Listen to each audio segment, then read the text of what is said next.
wabarakatuh. Alhamdulillahirabbil alamin. Wassalatu wassalamu ala asyrafil anbiya'i wal mursalin sayyidina wa maulana Muhammad khataman nabiyyin wa ala alihi wa sahbihi ajma'in, amma ba'du. Alhamdulillah, kita pada malam hari ini bersama-sama menghadiri peringatan Maulid Kanjeng Nabi kita Muhammad sallallahu alaihi wasallam dan juga memperingati haul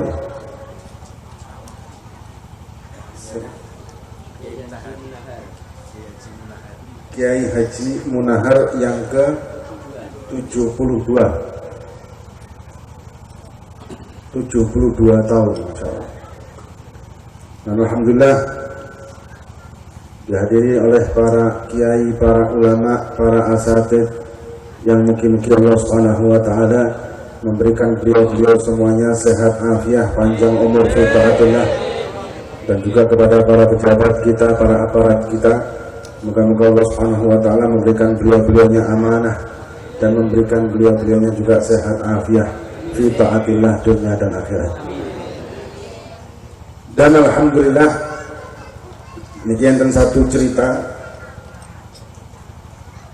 pada zaman Kanjeng Nabi kita Muhammad sallallahu alaihi wasallam hijrah ke Madinah.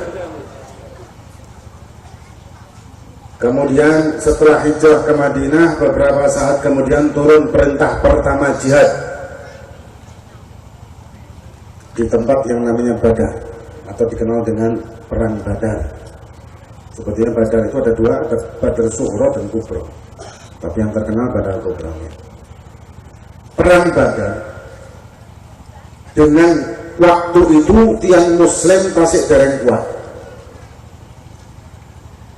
melawan pasukan musuh kafir Quraisy yang jumlahnya 1000 tentara terlatih bersenjata lengkap.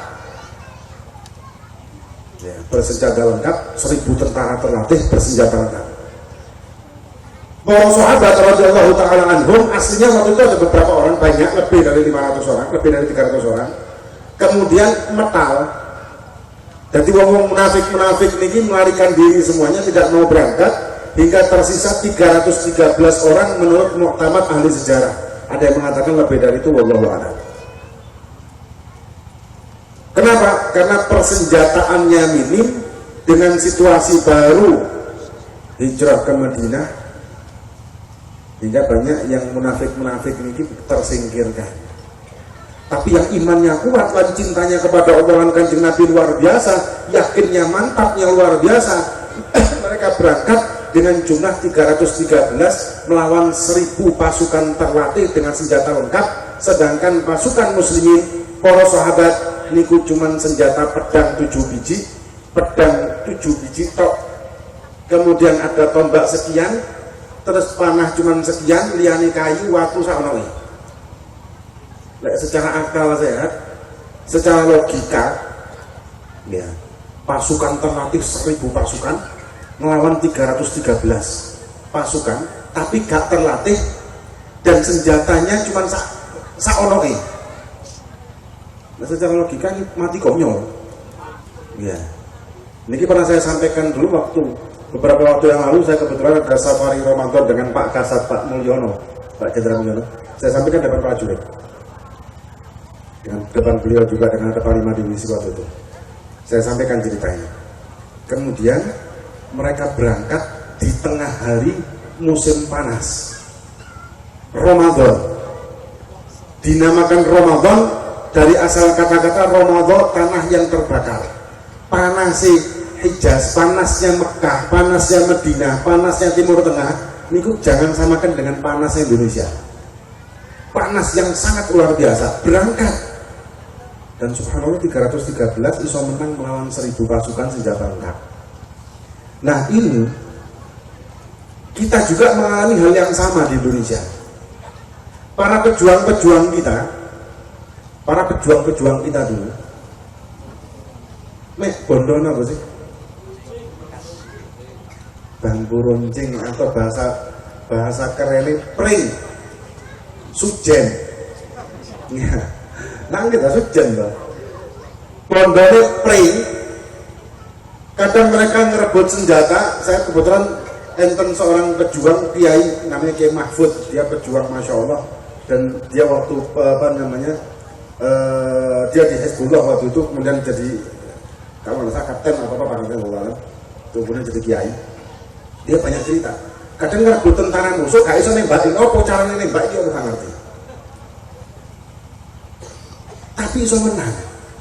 Hampir sama dengan Ashabul Badar, dengan senjata minim, dengan senjata kurang, personelnya wongnya juga kurang, tapi iso ngelawan dan menang melawan pasukan segitu banyak. Di Indonesia juga demikian. Para prajurit-prajurit kita dulu, para pejuang-pejuang kemerdekaan kita dulu dengan senjata yang minim, pengetahuan yang minim, sakit mengalahkan penjajah dengan senjata berat dan modern. Kalau ditanya, apa sampai ngoten? Karena keyakinan dan kemantapan hati mereka kepada Allah dan Nabi Muhammad SAW, dan cintanya kepada ulama. Kalau kita ingat dalam sejarah, pada perang tahun 48 atau 49, perang Surabaya niku perang yang mimpin para kiai, sing dipimpin para santri sing biasanya nyekel kitab kuning, sing biasanya sarungan kopiaan ngeten iki ya, santri sing nyekel sabak dikon budal perang. Karena santri dhisik dikongkon budal perang kali kiainya sami'na wa ta'na beda kali santri saiki. Santri saiki dikongkon nang pasar aja sing njaluk dhuwit kok. Kadang njaluke lebih, gak lebih gak budal. Santri sing yang sami'na wa ta'na karena cintanya, mahabbahnya sedemikian besar, sedemikian hebat kepada Allah, kepada nabinya, kepada ulama-ulamanya. Budal berangkat ke Surabaya ngelawan pasukan sekutu, bukan cuma Belanda, sekutu, gabungan pasukan barat, pasukan gabungan masuk ke Surabaya, saged diobrak-abrik kali para santri yang dipimpin para kiai, termasuk Hadratus Syekh Romo Yai Hasyim Asy'ari radhiyallahu taala anhu. Dengan teriakan takbirnya Bung Romo yang mamun niku Bro Utomo niki badhe budal teng Surabaya sowan teng kiai namanya Kiai Abdul Mukti, sowan ten mriku ten Kasin Malang, diparingi wiritan, diparingi ijazah, diparingi air, kongkon budal. Dengan mahabbah dan iman kekuatannya seperti itu berangkat. Nah, kenapa kalau cerita seperti ini? Kalau kita lihat ternyata bondo mahabbah, bondo cinta itu segala sesuatu yang tidak masuk akal jadi masuk akal. Sesuatu yang ketoke abot dadi enteng. Sesuatu yang sepertinya luar biasa tidak mungkin kita lakukan ternyata bisa kita lakukan. Contoh para bapak-bapak ten mriki, kula tanglet nggih. Jarak ten mriki sampai ten kota tengah pusat kota Ngawi niku pinten kilo, Pak? 10 kilo nih, 10 kilo. Kula tanglet nggih. Suatu malam ibu-ibu ini ngidam, ibu istri kita ngidam. Ya istri jenengan ngidam tengah malam, gak ono sepeda motor, gak ono mobil, gak ono kendaraan. Jaluk tukokno makanan yang adanya hanya di pusat kota Ngawi jarak 10 km. Kudu malam itu juga. Mau tidak mau, kalau mau ke sana harus jalan karena gak ono kendaraan. Kira-kira budal apa mboten?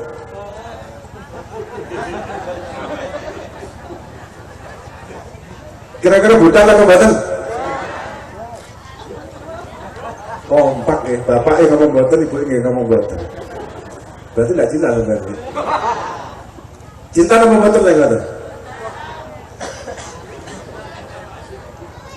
Nah, kalau cinta berapa kilometer pun dilakoni, tapi lek gak cinta ya kita ini jawabannya.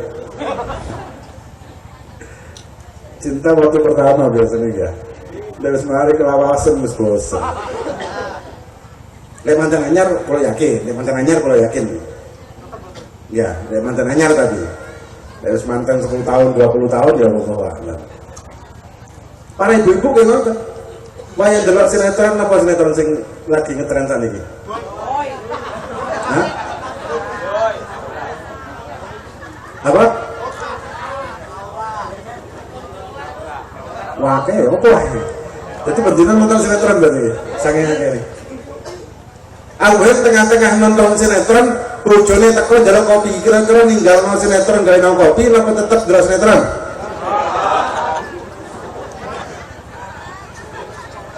Hah? Nonton iklan?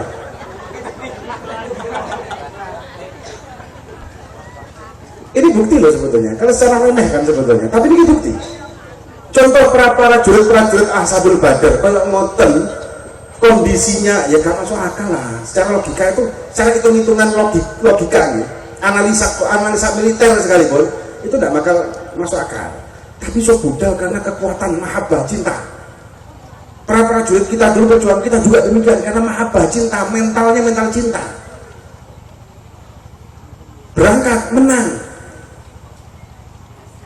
ditembaki dia apapun hasil luar biasa. Senjata tank musuh pring ini mau loh, gak masuk akal belas. Cuman subhanallah diberi kemenangan, bahkan dobrak-abrik tentaranya itu sampai banyak yang melarikan diri kocar-kacir ke mata-mata di Jawa Timur dan Surabaya di udara tarik kali pasukan santri ini. Karena mahabbah, begitu juga kita. Nek kula kali panjenengan ate sembayang gano cinta nang Gusti Allah lan Kanjeng Nabi abot salat niku. Ate majelis maulidan kaya ngeten, ate menghadiri haul, ate menghadiri maulid, sholawatan dan lain sebagainya, kalau kita tidak punya rasa mahabbah di hati kita, walaupun setitik mawon abot. Dan cinta itu kan ada prioritas juga. Kalau kita prioritas utama Allah dan Kanjeng Nabi, maka selalu kita semangat ketika melakukan amal ibadah, mendekatkan diri kita kepadanya. Tapi prioritas utama kita dalam mahabbah ini dunia, gak masalah bal-balan mawon ya. Sering-seringnya ini kan majelis rutinan lek bal-balan nak prai ya. Majelisnya jadi ngomong prai. Napa kok prai? Nggih pola wonten bal-balan final malih Indonesia kali. Napa Thailand ya, Thailand. Jadi majelisnya digengken prai. Kenapa? Prioritas mahabbah. Tapi seneng ngaji. Kok bisa seperti itu? Karena prioritas cintanya lebih cinta kali bal-balan timbangannya Gusti Allah. Kenyataan ini fakta. Dan zaman sekarang seperti itu kita. Ya, zaman sekarang kita menomorsekiankan Gusti Allah dan Kanjeng Nabi dalam kehidupan kita sehari-hari. Al-muhim, kita tidak akan bisa mendekatkan diri kita kepada Allah dengan sempurna tanpa kita cinta sama Allah dan Kanjeng Nabi. Mustahil itu kita lakukan. Lan mustahil kita bisa saged cinta teng Gusti Allah dan Kanjeng Nabi tanpa kita mengenalnya. Dan kita tidak akan bisa mengenalnya kecuali kita ngaji sing bener-bener dengan ulama yang benar, yang punya sanad jelas sampai teng Kanjeng Nabi Muhammad sallallahu alaihi wasallam. Nah, zaman saniki pun kathah tiang-tiang yang tidak kenal kali Kanjeng Nabi ini dewi, gak ngerti Gusti Allah, gak ngerti syariat, pokoknya Islam. Dan bahkan yang lebih medeni malih, kata tiang saniki niki ngajine kali komputer, kali apa? Google. Berkata Syekh Google rahimahumullah, enten suatu saat yang ceramah, kok aneh sih ceramah ini, menceritakan satu kisah, tapi kisah ini gak tahu tuh di kitab. Kebetulan waktu itu ada salah satu kiai ustadz juga, ustadz ini masya Allah rencang dulu, yang dia waktu di pondok terkenal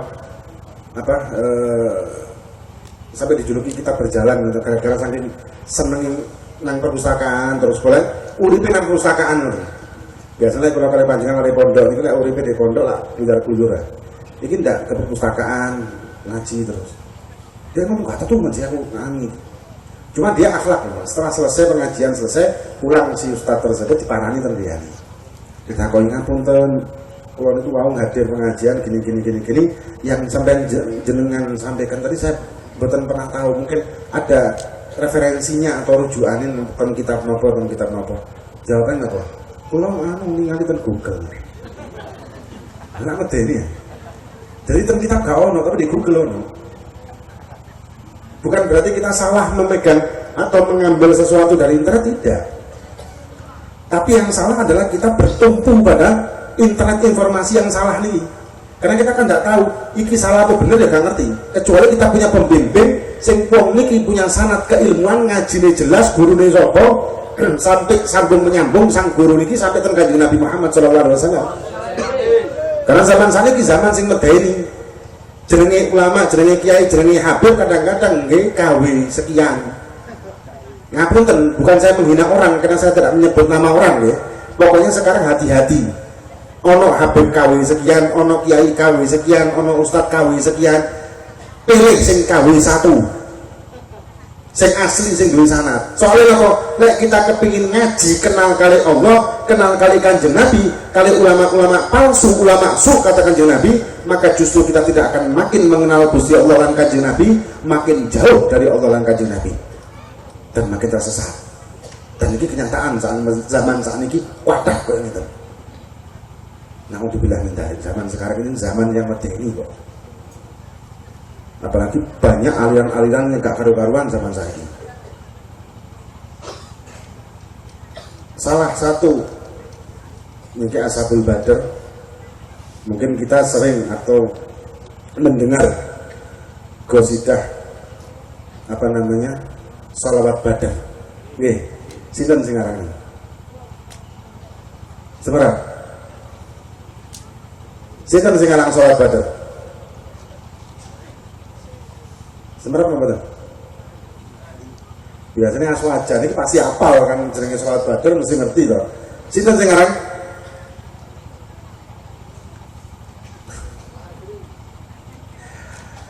Yang ngarang Kiai Ali Maksum namanya, dan ngarangnya niku enten sejarah. Sejarahnya niku ketika waktu zaman PKI, sumpek niki Kiai delok PKI dengan kayak gitu merajalela di desanya Banyuwangi dengan lagunya lagu apa niku kayaknya Genjer. Akhirnya Kiai ini kebetulan beliau ini alumni Lirboyo dan ahli syair memang. Ngarang lah dia syair salawat Badar ini. Dimimpi malamnya dengan Ashabul Badar. Waktu itu dimimpi dengan orang banyak dan dia bingung sapa niki takok kali Habib Hadi Banyuwangi, Habib Hadi Lahdar. Tanglet dikatakan itu Ashabul Badar. Seperti mimpi ini. Bojone dengan waktu yang bersamaan dimimpi Kanjeng Nabi. Sudah boten seserap kalau beliau ngarang syair ini gak masih ngeruh. Besoknya wakeh tiang masuk ke rumah beliau, orang-orang kampung melebet tenggriane beliau niku ngasih beras, ngasih macam-macam sampai rewang, bahasa kita lagi rewang, banyak yang rewang. Bingung deh, kenapa nih? Dikatakan kami tadi pagi subuh itu ditekani wong, jadi ini bakal ono tamu, ono rame-rame tenggriane jenengan, kan rewang lagi. Bingung, karena zaman itu kan kamu HP, kamu foto. Tidak berapa lama sorenya, kalau tidak salah sorenya atau malamnya datang rombongan dari Jakarta Habib Ali bin Abdurrahman Al-Habsyi, Habib Ali Bitang, terkenalnya Habib Ali Bitang. Ini berjuang waktu itu, berjuang Indonesia juga. Pak Karno balik sowan teng mriko, sampai nawatokna Pak Karno kali Habib Ali ini. Datang Habib Ali sampai rombongan, kaget nih dia, sambut. Sudah omongan, terus cerita-cerita masalah situasi politik waktu itu, karena zaman itu masih panas-panasnya kali PKI. Karena musuh PKI ini Kiai. Setelah itu Moro Habib Ali mengatakan, pundi bahasa kita nih, pundi syair sing sampean rekarang niku bala karo sing ero. Kaget. Ditokaken. Masya Allah capek. Coba kan dibacakan di lagu salat Badar yang kita kenal itu. Sampai nangis saya. Hanya balik ngomong, ayo kita lawan, genjer ambil salawat Badar. Akhirnya terkenal salawat Badar ini menjadi pemicu, ya berkati Ashabul Badar jadi pemicu kaum muslimin pada waktu itu untuk memerangi kebatilan, kemungkaran dan kesesatan. Nah zaman saat ini sudah mulai banyak juga bermunculan kayak ngeten niki. Ayo kita niki juga memicu hati kita untuk mempertahankan akidah di diri kita dan keluarga kita dan keturunan kita. Tidak perlu sampai gegeran, enggak. Cukup ketika timbul penyakit, ayo kita berseni. Islam niki rahmatan lil alamin seperti yang dikatakan tadi sama Pak Lurah ya. Islam itu rahmatan lil alamin. Islam itu tidak suka kekerasan. Maka itu Islam itu menganjurkan lek ono penyakit, begitu muncul penyakit ayo dibersihkan. Cek gak dadi roto, cek gak dadi kuat. Contoh, enten tanaman padi atau tanaman yang produktif. Gak sulit cokol di situ tanaman-tanaman yang sifatnya niki bisa merusak. Misalkan tahu-tahu tumbuh tanaman, anggaplah randu atau apa gitu. Randu ini 5 tahun sudah menutupi mayongi kan. Kalau sudah mayongi kan gak kena matahari yang tanaman di bawahnya. Nah kalau misalkan sejak cokol pertama setengah meter 1 meter kita langsung tanggap, kita berseni, insya Allah gak bakal rame, insya Allah tetap selamat. Tapi kalau kita cuek sama ini kok rame, jarno oleh 1 meter jarno, oleh 2 meter jarno, sampai oleh 10 meter coba jabutan. Uwit ke 10 meter, akar wis kuat, coba jabutan, wis bingung karena dhewe iki gara-gara iki gagal panen. Nah kondisi waktu saya cukup awal kok akan berseni akhirnya jadi penyakit angel kon jabut. Lek kondisi jabut kayak ngoten jabut tok tanpa ada rame-rame, gak perlu ribut, gak perlu rame, selesai bersih. Tapi kalau jadi akarnya kuat, hati jabut udah setengah mati, kudu gawe senso, rame sak kampung krungu. Nah kenyataan saat ini ngoten. Berseninya dengan apa sih? Ya berseninya dengan kita dakwah sing benar, dakwah sing jelas, bentengi keluarga kita dari penyakit-penyakit akhir zaman kayak ini, pemikiran-pemikiran sesat sama seperti sekarang ini. Sing akeh nabi palsu zaman saat ini, sing ngaku Tuhan zaman saat ini, sing wes gak karu-karuan kan zaman saat ini, zaman luar biasa. Aliran-aliran sesat termasuk komunis juga mulai bangkit saat ini.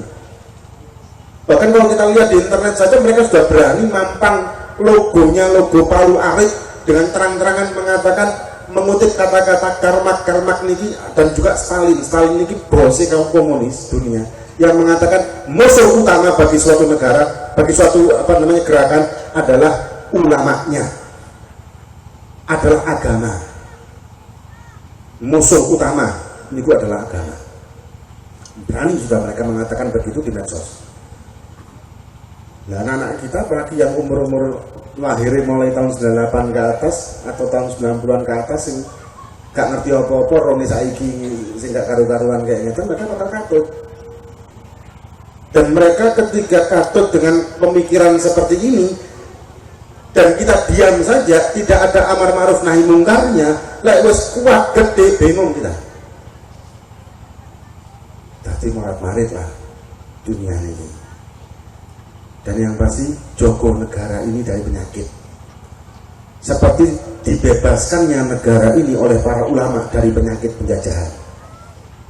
Rawat negara ini demi cinta kita kepada para ulama yang sudah membebaskannya dari penyakit-penyakit penjajahan ini. Kalau kita malah membiarkan penyakit tumbuh malih, sedangkan ini sudah dibersihkan oleh ulama-ulama kita zaman dahulu, maka kita kualat mengira. Kita biarkan anak-anak kita punya pikiran sesat, kita biarkan lingkungan kita punya pikiran sesat, kita gak ajak anak keluarga kita ngaji sing bener, gak ngajak dulur-dulur kita ngaji sing bener, gak ngajak diri kita untuk ngaji sing bener, maka menjadikan pemikiran sesat tumbuh dengan kuat. Na'udzubillah min dzalik. Makanya hati-hati. Ingat niki negara dibebaskan dari penjajahan oleh ulama. Lek gak karena ulama gak bakal merdeka di Indonesia. Lek gak pernah kiai gak bakal merdeka di Indonesia. Berkati Romo Yai, berkat karomahnya para yai. Bahkan waktu itu Kiai Hasyim Asy'ari ditembaki, yang ngomong kali kalau Kiai Mahfud ikut rombongannya Kiai Hasyim waktu itu santri ya, dan dia juga waktu itu masih pangkat rendah. melok ditembaki kali londo, gak ono satupun sing kena. Ya jenenge kiai lek kula kali panjenengan bolong kabeh. Gak ono siji pun sing kena, nek takok ya Hasim. Iki apa londo iku? Nembak yai, nembak sinten? Nembak kita rombongan. Kok gak ono sing kena ya jare Yai Hasim. Iya. Ya iya. Coba kula kali panjenengan ya budal tenan. Sampai enten tentara Belanda sing gawe basoka di basoka rombongan iki Hasim. Subhanallah nek kaya napa iki bosong lho bahasa mercon iki bosong. Iki kenapa nih dari Hasim?